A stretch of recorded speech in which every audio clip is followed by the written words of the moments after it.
Ramdam pa rin ang epekto ng habagat at mga nagdaang bagyo sa presyo ng gulay sa Marikina Public Market. Alamin kung magkano sa unang balita live ni EJ Gomez. EJ?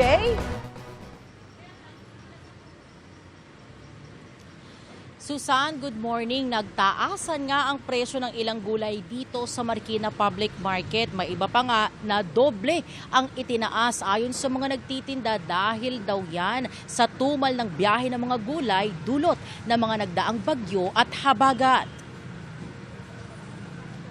Pasado alas 4 ng madaling araw kanina, nadatnan naming namamalengke dito sa Marikina Public Market si Tatay Ernesto. Ang kanya raw budget, 150 pesos. Pambili raw sana niya ito ng mga sangkap ng chapsoy pero hindi sapat.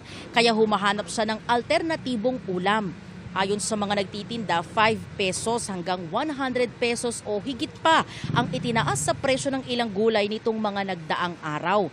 Nahirapan daw kasing ibiyahe ang mga gulay mula sa ilang probinsya gaya na lang sa Baguio na nakaranas ng malakas na ulan noong nakaraang linggo. Ang talong, doble ang itinaas ng presyo. Ibinebenta na ito ngayon sa 250 pesos kada kilo mula sa dating 140 pesos hanggang 160 pesos. Ang ampalaya at bell pepper, 250 pesos din. Ang carrots at patatas, nagmahal ng hanggang 50 pesos na mabibili sa 200 pesos kada kilo. Tumaas din ang sibuyas at bawang na nasa 200 pesos ngayon mula sa dating 160 pesos hanggang 180 pesos noon.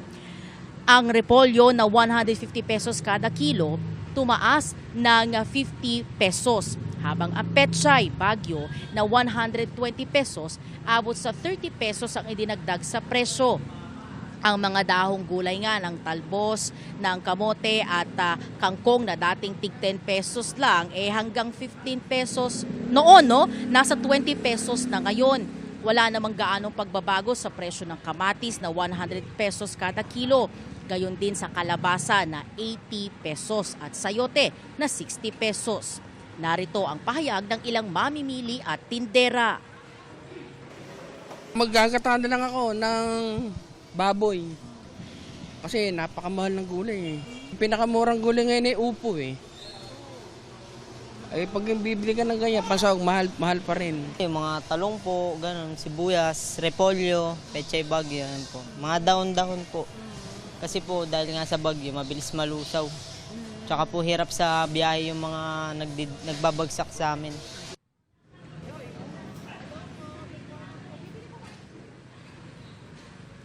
Susan, ayon pa sa nakausap nating ilang nagtitinda, may mga panahon na nasisiraan na lang daw sila ng gulay. Kaya para kumita pa rin sila kahit papano, no, napipilitan sila na magbaba ng presyo para yun nga naman mga paninda raw nila maging pera.